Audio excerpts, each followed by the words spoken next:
Này là 400 à? 400 hay 500? Đây coi này, 400. 400.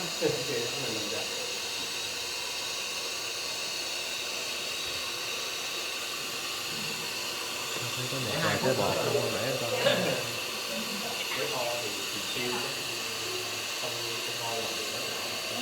Cái bọt nó còn dính ở dưới. Cho nó hết cái đó đi mình tăng lên cái này.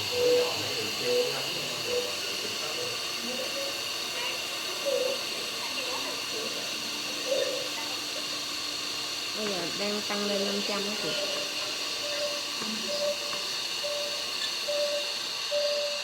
500 thì có xì nữa. Có xì đó, nè 500 này. Thấy không? Nó xì là nó không nổ luôn. Ngay cái ceiling đó. Nó xì là nó không nổ. 450 là nó xì rồi em ơi. Đó. 450 là nó xì với cái ceiling rồi nè. 500 rồi, 500 rồi. Lên 500 rồi. 500 nó bị xì. Mà nó xì là nó không nổ. Đúng rồi, nó xì nó không nổ nữa. Nó kính nó mới nổ chứ. Thử cái này. Nổ cũng được. Nó mất thời gian. Không, chắc chừng 450 thôi, 500 là có cái không bền nó nổ á. Đó, mình kiểm tới 450 được rồi. Nếu đến 500 là có cái nổ cái hoài là nó phải vệ sinh hoài cực lắm rồi. Cái bao nhỏ của chị là mấy lớp chị?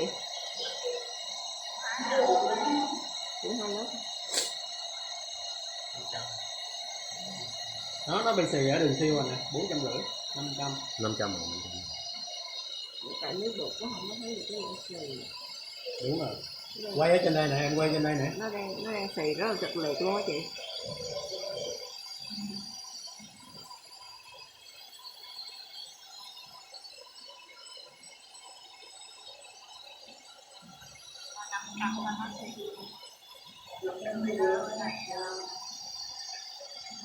Normally we conclusion is cell strength, seal strength, 500 millibar.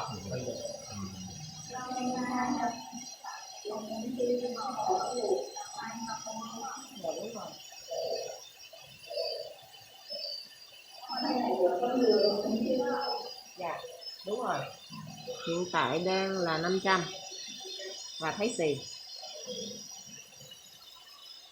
Nhưng mà bao lớn của chị 500 là nó nổ nha.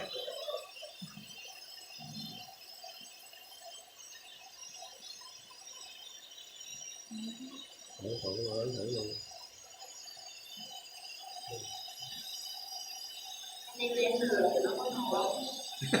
Chị này phái nổ. Chị này phái coi bom nổ.